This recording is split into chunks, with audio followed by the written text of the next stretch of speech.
Hello everyone, I'm Nitsuhone and welcome to Limited Review Week. The day a new set gets fully spoiled is always one of my favorite days of the year because I love going through all of the cards and thinking about their potential for the upcoming limited format. I've been doing a limited review of some form or other for over 2 years, dating all the way back to Magic Origins, but starting with Kette, I've been doing a full set limited review. This means this week I'll be talking about all 199 cards in Hour of Devastation and how good they are going to be in the limited format. Today we are starting with white, and every other day for the next week I'll be covering another color, eventually culminating with a guide to the archetypes in the format. If you want to see a video that is a quicker overview of the format, head over to the Ether Hub and check out my video on the best commons and uncommons in Hour of Devastation. You can find the link in the description below. Before we get started with our first white card, here is a quick reminder on how I grade the cards on this list. If you've seen me talk about it on a past limited review or on another Hour of Devastation video, you can skip ahead by clicking on a timestamp in the description below. Just like with Kette, I'm using letter grades to help me to explain how good I think these cards will be in the new format, and I will provide a letter grade for every card after discussing each of them. These grades are an easy way of summing up what I have to say about the card and have to do with how highly I can see myself taking them. To help convey what each of these grades mean, I'm going to provide examples of cards from Kette that I think deserve each of these letter grades.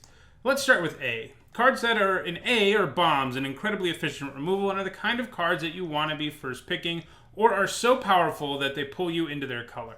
There are not a ton of A's in any format, and I'm pretty stingy with them. There are the best cards in the set, and the vast majority of them are mythic or rare, though occasionally uncommons make it into the A range. Some examples of A's from Kette are cards like Angel of Sanctions and Glorybringer. These two cards are insane and so powerful that they can win games on their own, both providing large flying bodies and the ability to remove other creatures, making them very powerful. Next, let's look at B's. These cards are obviously not quite as good as A's, but are still very good and are, in cases where there isn't a huge A-level bomb in the pack, still cards I'm happy to take with a first pick or an early pick. These are very good removal spells and very efficient creatures with powerful abilities. They aren't quite as game or draft warping as A's are, but seeing them past pick 4 or 5 is a pretty good signal that a color is open and for you to jump into it. Most B's are of uncommon rarity or higher, though occasionally commons can make it into the B range as well. Some examples of B's from Kette are On-Crop Crasher and Angler Drake. These cards are very powerful and can help shift the game in your favor and are good at any stage of the game, but they aren't cards that completely warp a game when they are played, like, let's say, Angel of Sanctions or Glorybringer. Still, both of these cards are cards I'm happy to first pick and ecstatic to get any later than that. Next, we have C's. This is what the vast majority of cards in a set are, and they appear at every rarity with regularity. Solid and playable cards that you neither feel good or bad about having in your deck is sort of the definition of a C. These are decent creatures like 2-mana 2/2s with some small upside and solid removal. Some examples of C's from Kette are cards like Colossopede, just a 5-mana 5/5, sure, it's fine, and Cursed Minotaur, a 3-mana 3/2 with Menace. These are both cards that you feel fine about having in your deck, but you don't exactly feel excited about. From there, we move to D's. These are cards that are playable, but just barely, and are cards that you generally aren't happy to have in your deck. They usually only end up there when something went wrong in your draft, like being unsure about what colors you should be in so you don't end up with enough playables, and thus you're forced into playing cards of this level. There were actually a lot of D's in Kette because cycling made what would otherwise be F's into D's. Some examples of D's are Violent Impact and Watchers of the Dead. Neither of them really does enough to be card you're excited about having in your deck. Watchers of the Dead is a 2-mana 2/2 with no real upside, and Violent Impact is a bad artifact removal spell that happens to have cycling. You'll play them when you have to, but you don't really want to. Finally, we have F's. These are cards that I think you should never ever put into your deck and are terrible. Just like there aren't many A's in this set, there usually aren't many F's, but they are always around. Weirdly, there are actually a decent number of rares and mythics in this category, since they often like printing unique and strange effects on cards of that rarity. Some examples of S from Kette are Glorious End, just is a terrible card. Any card that says you lose the game on it is probably not something you want to play. You had to end up in a very narrow situation for it to actually work. You had to cast it on your opponent's turn and be able to kill them on your next turn, otherwise you just lose. And Hazaret's Monument, just basically does nothing. You don't really want to be playing the card. It doesn't have a big enough impact on the game. It's not worth the card in general. In addition to these more clear-cut grades, there are also two categories of cards that I will present more than one grade for. The first of these are sideboard cards. These are cards that generally you don't want to have in your main board. They're either a D or an F if they're in your main board, but they are better in certain matchups out of your sideboard. An example of this from Kette is Stinging Shot. It is a D in your main board, since it will frequently never have a target and just get cycled, but out of your sideboard it gets all the way into the B range because it's incredibly efficient removal for dealing with flyers. The other cards I will present 2 grades for are build-around cards.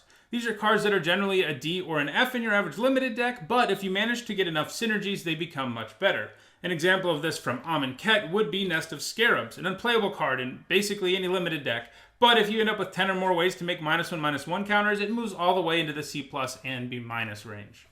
Also, before we get into actually talking about the cards, a few quick caveats about this video. I'm making it, of course, before I've had the chance to actually play with any of these cards, and these are all my first impressions. Generally, I'm not going to get everything right in these videos, but based on my past experience of drafting a lot and drafting for a very long time, I can get a pretty good feel for how good cards are going to be. With the last set, Kette, I went back and re-reviewed about 10% of the cards in the set, and I think that's a pretty normal rate. I'm not going to be able to get everything right. It's impossible to without playing with all of the cards, so keep that in mind when you're watching this video. Now, let's go ahead and move on to the very first white card.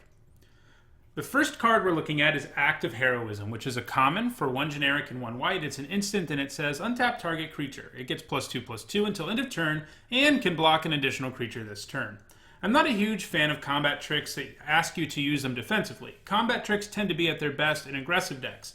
A +2/+2 boost for 2 is nice, but adding the ability to block multiple creatures really tries to push you towards using this on defense, and it's just not going to be worth it most of the time. Obviously, it works well with exert effects since it untaps your creature, and I think most of the time it'll just be better to use this offensively, as a +2/+2 bonus on top of an exerted creature's other bonus is often enough to get you a card out of Act of Heroism. In other words, kill your opponent's creature while you save your creature and only lose Act of Heroism, and then on your next turn you get to exert the creature again. Still, this isn't the kind of super efficient combat trick that I want to be picking up every time I play an aggressive deck, but it's good enough that I would play it a decent chunk of the time in those decks, so I'm going to give it a C-, meaning don't take it early. Next, we have Adorned Pouncer, which is a rare for 1 generic and 1 white, and it is a 1/1 double strike creature with the creature type cat, and it has Eternalize. This is a mechanic we're going to see on several other cards. This is the first time we're seeing it in this particular video, so I will read the reminder text. On future cards I will not. But for 3 generic and 2 white, you can Eternalize this creature, which means you exile it from your graveyard and you create a token that's a copy of it, except that token is a 4/4 black zombie cat with no mana cost. You can only do this as a sorcery. This thing's pretty good. A 2-mana 1/1 with double strike isn't great, but at least in Kette, running auras wasn't an uncommon thing to do, and it certainly makes this better, putting cartouches and the like on it. It can also block 1/1s pretty effectively. If this card were just a 2-mana 1/1 with double strike, though, it would probably be about a D. Adding Eternalize to the card makes it the kind of card I feel solid about taking relatively early, after it is maybe traded for a card, or at least chump blocked. In the late game, you get a 4/4 with double strike for 5 mana out of your graveyard, though, without actually having to use a card. That's huge and not an easy body for an opponent to deal with. Like Embalm, this makes the card good at all stages of the game. Adorned Pouncer is a B for me and is first pickable in a lot of packs. Next, we have Angel of Condemnation, which for 2 generic and 2 white is a rare angel who is a 3/3 with flying and vigilance, and she also has 2 generic and 1 white, and you tap her to exile another target creature. Return that card to the battlefield under its owner's control at the beginning of the next end step.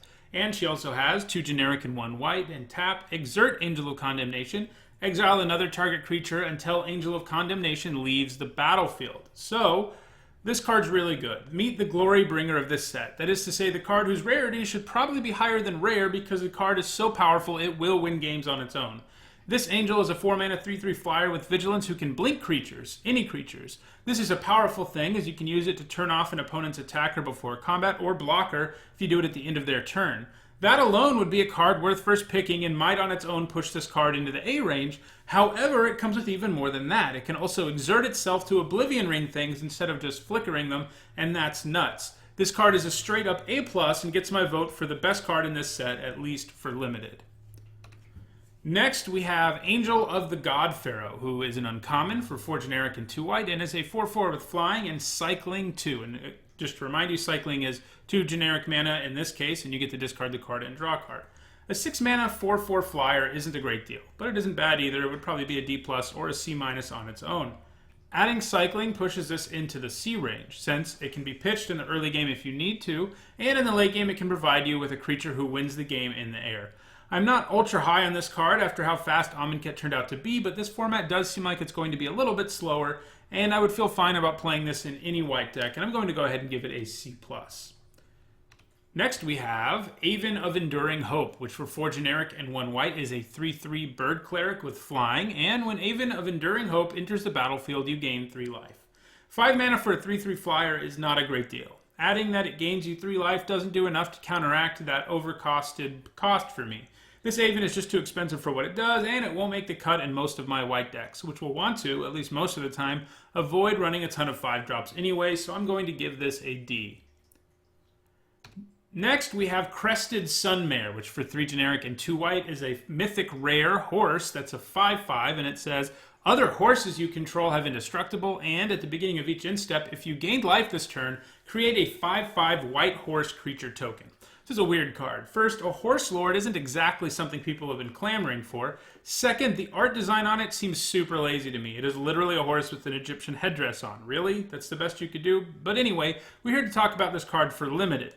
A 5 mana 5/5 is a solid deal. Just look at our friend Colossopede in the last set. I'm willing to give this a C on those stats alone. However, this will really excel decks that manage to build around it a little bit. Once you get a few ways to gain life, it pushes easily into the B range. And once you have like 7 or 8 ways to gain life, it pushes all the way up to an A- for me. An army of indestructible horses doesn't seem like it's going to be very easy for your opponent to deal with. Not the most ideal of first picks because you have to build around it so hard, but it has a very high ceiling, and at the worst case, it's a 5 mana 5/5, so you could do worse. I gave it a C to sort of split the difference of, like, if you really don't get there with life gain, it's not worth playing. But I do think this is worth first picking because you can build around it, and it's amazing once you do. So let's move on to our next card, which is Dauntless Aven, which for 2 generic and a white is a 2/1 bird warrior, and it has flying, and it says, whenever Dauntless Aven attacks, untap target creature you control. 3 mana for a 2/1 flyer is a bit expensive, but not by a ton. Adding the ability to untap creatures you control is nice too, especially in a world full of exert creatures. Worst case, it sort of gives itself vigilance, and there's some value in that. This is a fine card, the kind that I feel fine about having in my white deck, but won't be super happy to pick up either, making it basically a textbook C. Next, we have Desert's Hold, which is 2 generic and 1 white for an enchantment aura with enchant creature, and it says, when Desert's Hold enters the battlefield, if you control a desert, or there is a desert card in your graveyard, you gain 3 life. And it says enchanted creature can't attack or block, and its activated abilities can't be activated. This is a strictly better version of Arrest, and Arrest has been a premium removal spell every time it has been printed. Pacifism has always had the downside of not shutting down creatures with problem-activated abilities, but cards like Arrest and Desert's Hold shut that down. This has the extra bonus of giving you a little bit of life if you have a desert in play or in your graveyard, but you don't need to be running deserts for this to be a great card. I'd be happy to first pick this and view it as premium removal, and I'm willing to give it a B+. It is one of the best uncommons in the entire set. Next, we have Disposal Mummy, who for 2 generic and a white is a 2/3 zombie jackal creature, and it says when Disposal Mummy enters the battlefield, exile target card from an opponent's graveyard. So in this format, there are a lot of mechanics I like the graveyard. Eternalize, Embalm, and Aftermath in particular.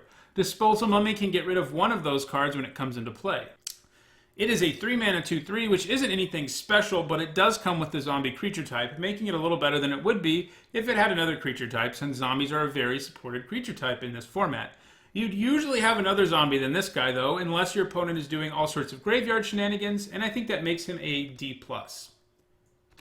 Next, we look at Giroux with Eyes Open, who for 3 generic and 2 white is a legendary human warrior creature and is a 4/3 with vigilance, and it says, when Giroux with Eyes Open enters the battlefield, you may search your library for a planeswalker card, reveal it, put it into your hand, and then shuffle your library. Then it also says if a source would deal damage to a planeswalker you control, prevent 1 of that damage. Well, Giroux got a pretty underwhelming card, at least for limited. 5 mana for a 4/3 with vigilance isn't very good in this world of Exert, where creatures of lower mana cost can easily trade with or outclass him. However, if you have even 1 planeswalker in your deck, he obviously becomes much, much better as he draws you what is very likely the best card in your deck and makes it harder for it to die. With 0 planeswalkers, though, which is what you'll have the vast majority of the time, this guy's a C-. He probably does push into the B- range, though, keep that in mind if you have at least 1 planeswalker. Next, we have Gyros Renunciation, which for 1 generic and 1 white is an instant that says tap up to 2 target creatures, and it also has cycling for 1 white mana. Tapping 2 creatures for 2 mana is a decent effect, especially if you use it during your opponent's pre-combat, because it means that you are keeping creatures from attacking and blocking for an entire turn, which can go a long way in winning a race. Making creatures unable to interact with yours is pretty nice, especially in white, where there are lots of aggressive creatures who can get in for a ton of damage once the best blockers are out of the way. On top of that, it has cycling for a single white mana, and that's a good thing, because there are going to be board states where Renunciation is useless, and when you find yourself in those, you can just pitch it and draw another card. This card is nothing to write home about, though it is going to be nice in aggressive decks. I'm going to give Gyros Renunciation a C-. Next, we have Dutiful Servants, who for 3 generic and 1 white is a zombie who is a 2/5. Just vanilla, nothing else going on other than flavor text. I was a fan of those who serve in Triple Amonkhet. 3 mana for a 2/4 was a great deal, especially with the relevant creature type. I'm less into Dutiful Servants, though, who gives you a 2/5 for 4 mana. Still a solid deal, but you really want to be doing something a little more impactful for 4 mana. It is a zombie, of course, so that means it will see more play than it would otherwise, but it isn't anything special. Worth remembering that if you have them in your sideboard, though, it's a pretty good sideboard card against decks that have lots of X2s because it can do some serious work. Still, I think the Servants get a D+ in most cases. You'll only play it if your draft kind of went wrong or you didn't get enough playables. Next, we have Gideons Defeat, which for 1 white mana is an uncommon instant, and it says exile target white creature that's attacking or blocking. If it was a Gideon Planeswalker, you gain 5 life. This is the first card of this cycle we're seeing, and they are all super efficient cards against people who are playing the same color. That said, they are absolutely terrible on your main board, deserving of an F, because there will be far too many situations where your opponent has no targets for it. However, if white is one of your opponent's colors, primary colors too, splash colors probably not good enough, this becomes a great sideboard card. 1 mana to exile an attacking or blocking creature is incredibly powerful, and it should always move into your deck once you see some white creatures. So out of your sideboard, it's a B for me.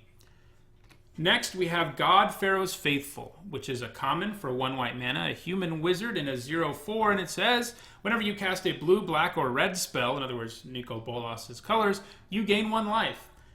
1 mana 0/4s have a long history of being kind of meh and limited. I think this one continues that tradition. It comes with the added bonus of being able to gain you life, but a 0/4 just isn't big enough to hold down the board for very long in this format. Not when creatures with Exert are all over the place, giving themselves evasion or making themselves so big that the Faithful can't even block them without dying anymore.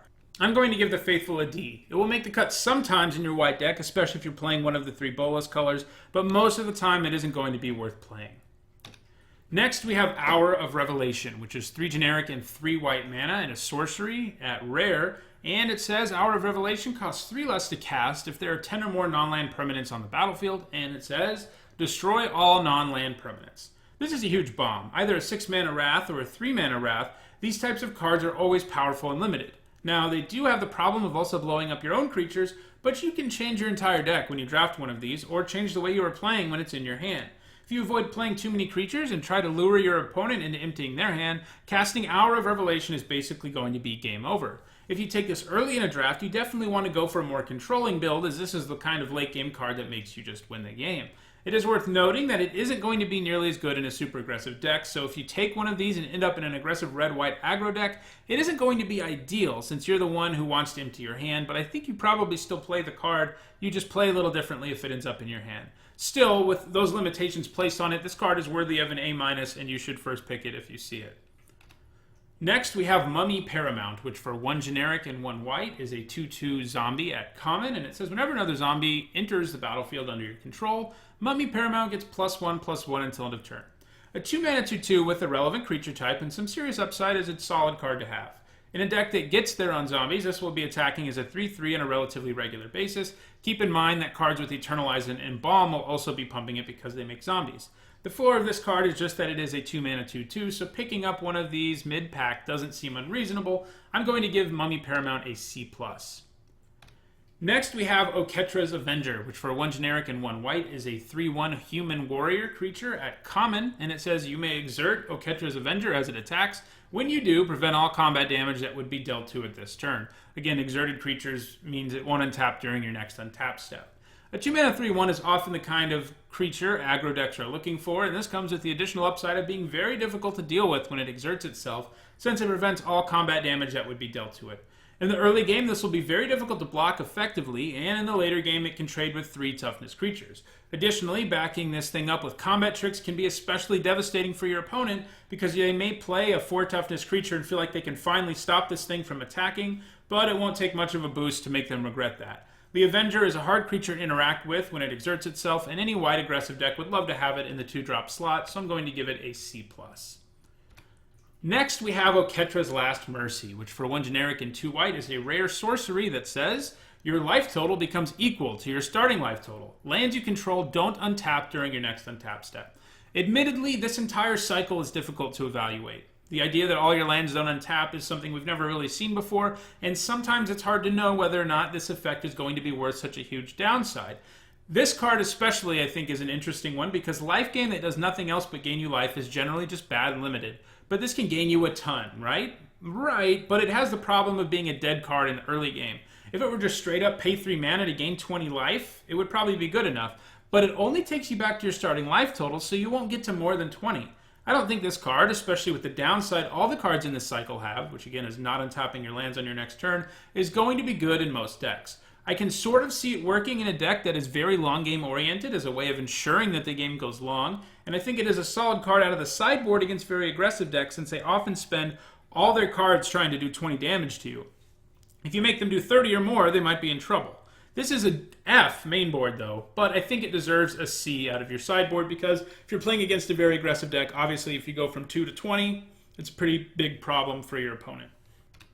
Our next card is Overwhelming Splendor, which for 6 generic and 2 white, that's a lot of mana, is an enchantment or a curse at Mythic, and it's an enchant player, as curses are, and it says, creatures enchanted player controls lose all abilities and have base power and toughness 1/1. And it says enchanted player can't activate abilities that aren't mana abilities or loyalty abilities. This thing is overwhelmingly expensive to cast, and getting to that stage of the game isn't exactly easy in this format if it's anything at all like the last one. That said, if you manage to cast this, you basically win the game, sort of like Sandworm Convergence in Amonkhet. Making all your opponent's creatures small and turning off all the text that's on them is a huge deal. This even means that they can't cycle and things like that since they can't activate abilities. So it's going to be difficult for an opponent to win the game with a bunch of vanilla 1/1s and no activated abilities. In terms of sheer power, this thing is completely off the charts. But because this is so difficult to cast, and this format will at least be somewhat fast, I can't really give it more than a C. As you know, if you watch my videos, my draft videos it is, you know that I love cards like this, and I can cobble together a reasonable control deck for something like this, and it will happen. I'm going to try to make that happen, but it's not going to happen and work out very often. Basically, in a deck that can actually slow the game down and cast this, it's an A. But in your typical deck, it's going to be an F, because you just won't be able to cast it, and so I'm going to split the difference and give it that C. I don't think this is a safe card to first pick most of the time, since so few decks will be able to play it. But if your pack is ultra mediocre, you could do worse than picking this thing up with your first pick, since it has an enormously high ceiling. Next, we have Sandblast, which for 2 generic and a white is an instant, and it says Sandblast deals 5 damage to target attacking or blocking creature. This is a reprint from the relatively recent past in Fate Reforged, and in that set it was one of the best commons, and I think it's pretty good here too. I'm not usually the hugest fan of conditional removal spells, but if you were getting to the point where you're doing 5 damage for 3 mana, I'm on board. That's too efficient to say no to, conditional or not. Sandblast can deal with the vast majority of creatures in the format, whether or not they are exerted, and it can also be used to interfere with combat trick shenanigans, which is always nice. Conditional removal like this gets worse the more of it you have, though, so keep that in mind, and this is because your opponent will start playing around it after they have just seen 1, so they are really hurting you if you have 2 to 3 copies and they're doing the same. Sandblast is not the most exciting card to first pick, but it is going to be the right choice in some packs, and I'm going to give it a B-. Next, we have Saving Grace. It's kind of a weird card. It can allow you to sort of move damage from one of your creatures to another, or from yourself to one of your creatures, with the idea being that the +3 toughness bonus is enough to keep that creature alive in combat. However, this card will only be useful in a narrow set of situations, and because of that, I don't like it very much. For this to be worth it, you have to at least be trading 1-for-1 with your opponent, and sometimes all Saving Grace will do is allow you to protect one of your creatures at the cost of a 2-for-1. Sure, it can also be used to prevent a lethal alpha strike, but that's only really going to be worth it if you can kill your opponent on the following turn. Otherwise, you're still 2-for-1ing yourself at best, and you're probably going to die in the next turn. Other times, Saving Grace will just rot in your hand because it can't really accomplish anything. Because of all of these problems, I'm going to give Saving Grace a D. It is an admittedly difficult card to evaluate, but I think that cards that are only useful in a narrow set of circumstances are usually problematic and limited. Next we have Solemnity. For 2 colorless and 1 white mana, you get a rare enchantment that says players can't get counters. Also says counters can't be put on artifacts, creatures, enchantments, or lands. This is clearly a sideboard card, and also clearly a card that Wizards had printed to combat energy decks and constructed. Now that they banned Aetherworks Marvel, it probably won't make such a difference there either, though. You only want this against an opponent who is really trying to abuse -1/-1 counters in one way or another. It's basically the only counters you're going to see. And you just aren't going to run into someone who has managed that very often in this format. When you do, it will be solid sideboard material, but that's not the kind of deck you play every draft or something like that. You're just not going to see it on a regular basis. So it's an F in the main board because it just won't do anything most of the time, and it's a C out of the sideboard because against those people who really like -1/-1 counters, it will actually do something. Next, we have Solitary Camel, which is a common camel creature for 2 generic and a white and a 3/2, and it says Solitary Camel has lifelink as long as you control a desert or there is a desert in your graveyard. This is another card that cares about deserts. Solitary Camel is not going to be very good if you have 0 deserts in your deck, as he's a 3 mana 3/2, probably worth about a D+. However, if you have deserts in your deck, the Camel improves moderately, as it gains lifelink, which is always a nice ability to have because of its ability to really make it difficult for your opponent to race you. Still, being a 3/2 means that it isn't going to be doing a lot of work most games, as most creatures in the format can just kill it in combat. If you have a decent number of deserts, I think the Camel makes it into the C range, though. Next, we have Steadfast Sentinel, who for 3 generic and a white is a 2/3 human cleric with vigilance, a common rarity incidentally, and Eternalize for 6 mana.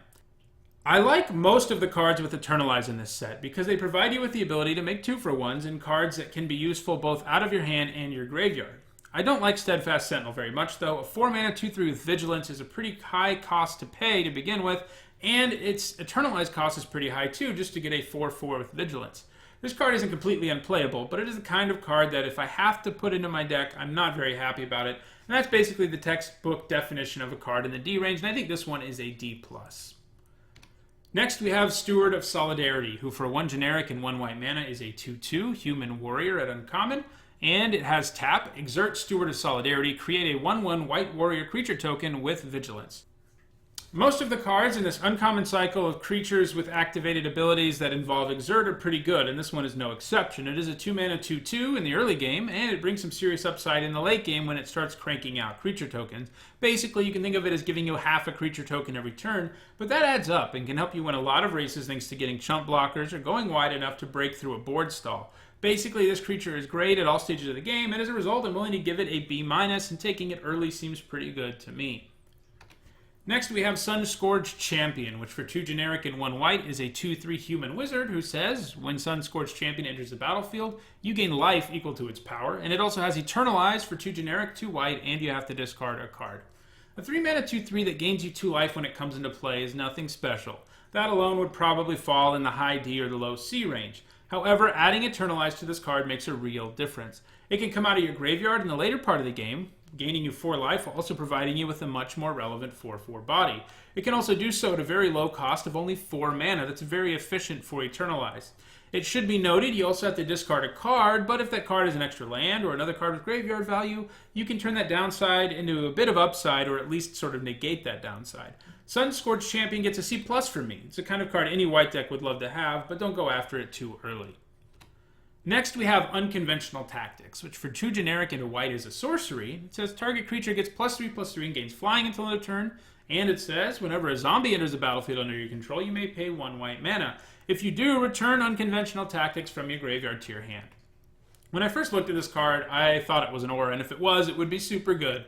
But it's not an aura. It isn't a combat trick either because it has sorcery speed, so your opponent knows exactly how big your creature will be. +3/+3 and flying is a nice bonus, but in most cases won't be worth a card since you aren't going to be taking down one of your opponent's cards in the process, so you're putting yourself behind in the war of attrition.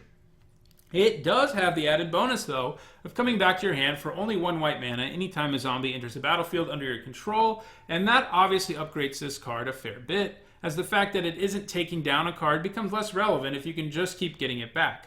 This is basically unplayable in a deck that doesn't have a bunch of zombies in it. Remember, by the way, that Embalm and Eternalize will also trigger this. And in a deck that does have enough Embalm, Eternalize, and Zombies, it can be a pretty relevant win condition.